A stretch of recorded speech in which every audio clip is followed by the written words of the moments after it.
tema de hoje é limpe o seu intestino, eliminando as toxinas do seu corpo em apenas 15 dias. Mas daí para que eu preciso fazer uma limpeza intestinal? Aí eu vou te falar agora. Um dos órgãos mais importantes do corpo é o intestino. Fiz um roteirozinho aqui para vocês.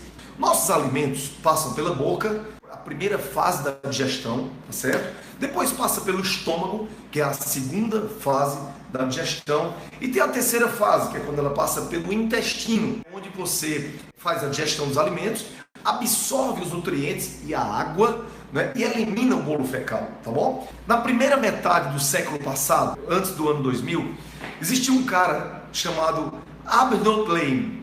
Arbuthnot-Lane, olha o nome desse cara. Ele era o cirurgião do rei da Inglaterra.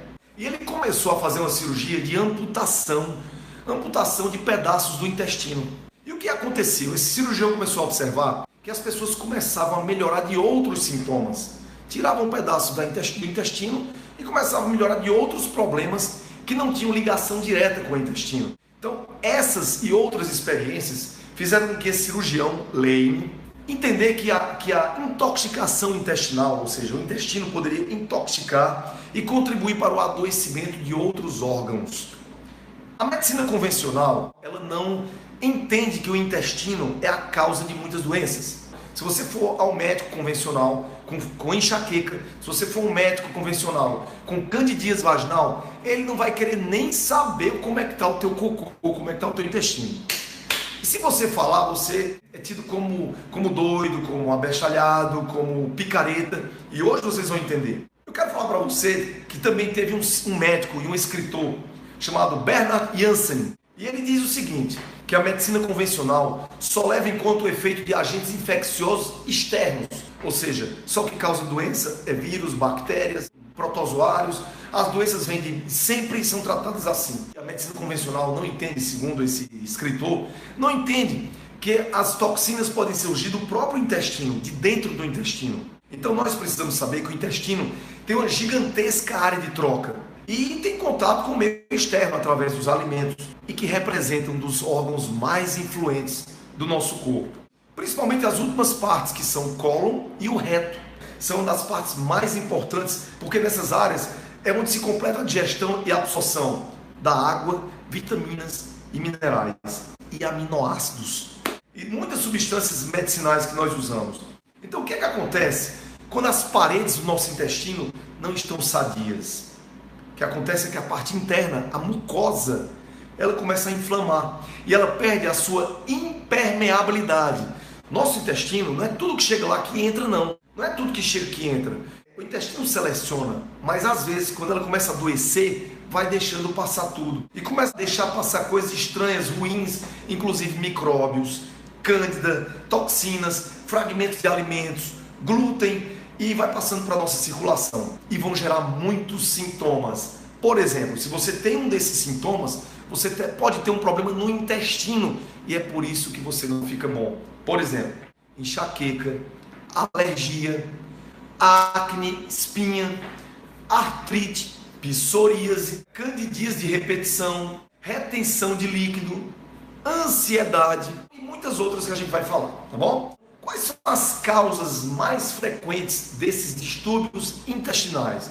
Quais são as causas desses distúrbios intestinais mais frequentes? Primeira delas, incrustações fecais. Que é isso? Fezes ressecada dentro do intestino. Alguém aqui já andou na lama com o carro? Embaixo do carro fica todo cheio de terra. Depois de 2, 3 dias você olha embaixo do carro, tá aquela capa dura de barro seco que você tem que tirar no lava-jato com mangueira. Nosso intestino fica daquele jeito, cheio de cocô seco. Você pode tomar vitamina, mineral, o teu intestino está entupido. A incrustação fecal são colas, as fezes colam no intestino. Geralmente uma das maiores causas é o uso da farinha branca. Biscoito, bolacha, glúten, ela se acumula e fica tão espessa. Você já fez cola com farinha? E quando você era criança, você colava livro, colava figurinha com farinha. Então a farinha ela cola no intestino. E essa cola pode ficar tão acumulada no teu intestino que dentro do intestino não passa nem uma caneta. Eu não estou pedindo para você estar botando caneta dentro do intestino, tá bom, gente? Pelo amor de Deus. Isso aqui é só um exemplo. Não vai sair por aí botando caneta no intestino, não. Além disso, olha só. As pessoas pioram mais ainda, porque além de comer farinha, come pouca fibra, não bebe água, participam de ambientes com poluição ambiental, excesso de açúcar, refinado, alimentos com aditivos, suco de caixinha, tudo isso. E sedentarismo faz o intestino também ficar colado. Além disso, tem uma causa que faz o intestino também ficar colado, que ninguém fala, que é o estresse. O estresse faz com que as paredes do intestino fiquem mais com um movimento descoordenado. Nosso intestino ele funciona igual uma cobra. Então aqui aperta, depois aqui. Quando você está estressado, ele aperta assim, ó, desordenado. E o cocô não sai. Você perde a sincronia do peristaltismo intestinal. Ou seja, você perde aquela harmonia, não é mais uma onda. Dessa forma, você pode perder bactérias boas, tornando o processo de digestão mais lento. Então, essa é a primeira causa de problema intestinal, tá certo? Primeira causa. Segunda causa é a disbiose. O que é disbiose? Nós temos bactérias boas e bactérias ruins no intestino. E quando nós temos bactérias boas, nós temos uma coisa chamada eubiose. Quando você tem muitas bactérias ruins, quando a flora está desequilibrada, você tem uma disbiose. E quais as causas de disbiose? Ou seja, das bactérias ruins crescerem mais do que as boas. Anota aí. Excesso de açúcar, pouca mastigação, gente ansiosa que come rápido. Tem gente que parece um animal comendo, né? Uso de laxante, antiácidos, omeprazol, certo? Você que tem pangastrite, omeprazol. Olha só, a pessoa que usa omeprazol, ela não digere as proteínas e cria um bolo mal digerido de proteína que elimina inclusive proteínas chamadas cadaverinas. As cadaverinas são proteínas que se assemelham à carne podre do cadáver. Então a pessoa que toma omeprazol, ela começa a ter mau hálito e às vezes você conhece de longe uma pessoa que está fazendo cocô e que usa omeprazol. Tudo isso contribui para um forte aumento das doenças do cólon, do intestino, como diverticulite, tumores, cânceres, pólipos, retocolite ulcerativa.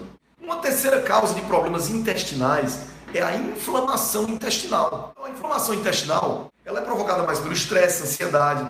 Ela pode levar a esses sintomas: candidíase, fadiga crônica, aquela pessoa que acorda de manhã já assim, ó, eita, que eu tô lascado, tô cansado, não sei o que é, e a pessoa não faz cocô, né? Fadiga crônica, doenças autoimunes como lúpus, como artrite reumatoide.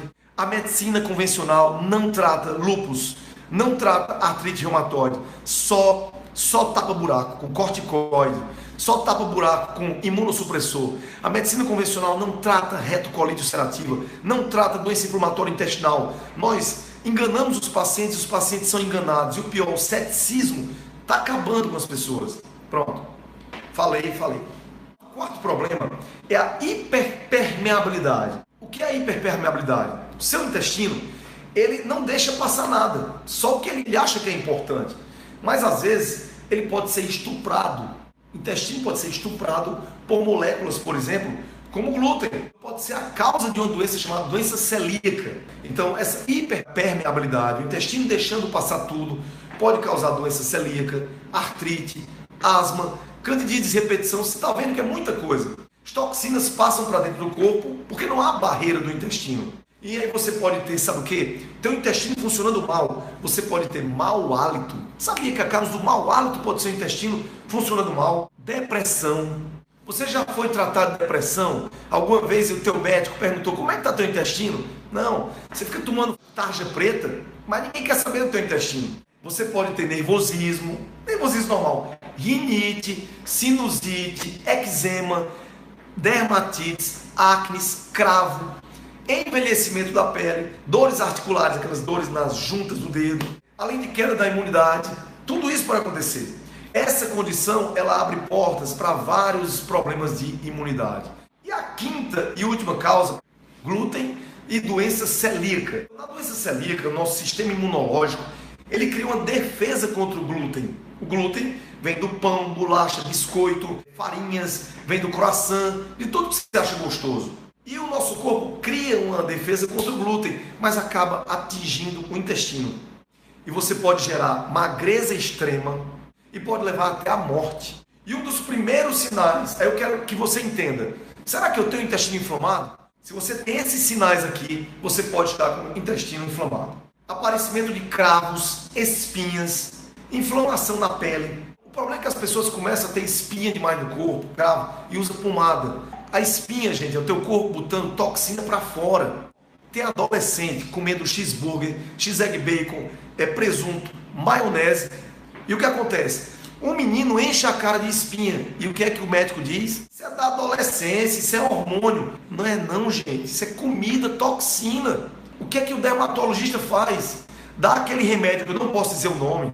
Aquele remédio que é uma bomba, que acaba com o fígado do teu filho, que mexe com todos os colesteróis do teu filho, e ele fica com o rostinho limpo. Pelo amor de Deus, vamos desintoxicar essas crianças, esses adolescentes, né? Então, o que fazer? Detox do intestino. Anota aí o detox. Você vai fazer por 15 dias para limpar o teu intestino.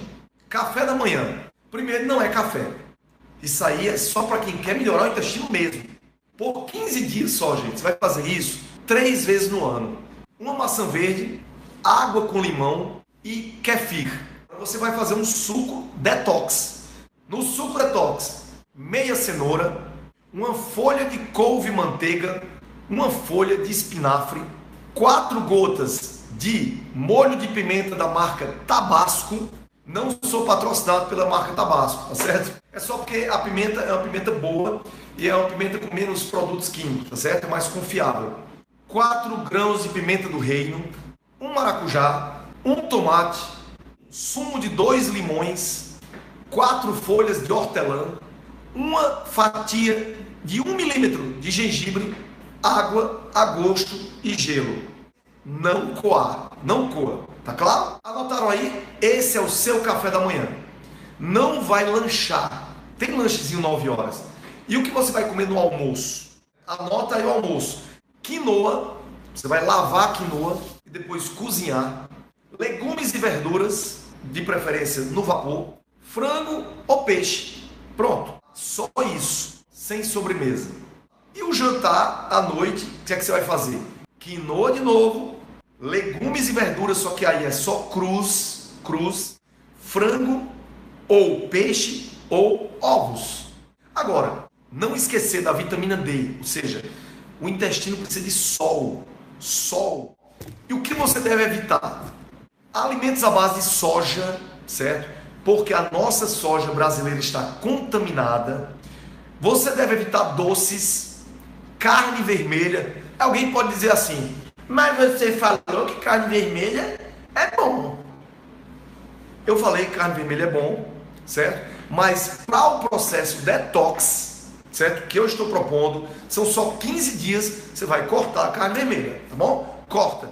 Você vai evitar nesses 15 dias também café, leite e derivados, como manteiga, como iogurte, tudo isso. Principalmente, você vai evitar bebidas com gás. Tem muita gente que bebe água com gás. Não bebe água com gás. Esquece água com gás. Evite também nesses 15 dias suco de fruta. Tanto faz suco de fruta natural. E evita também suco de caixinha.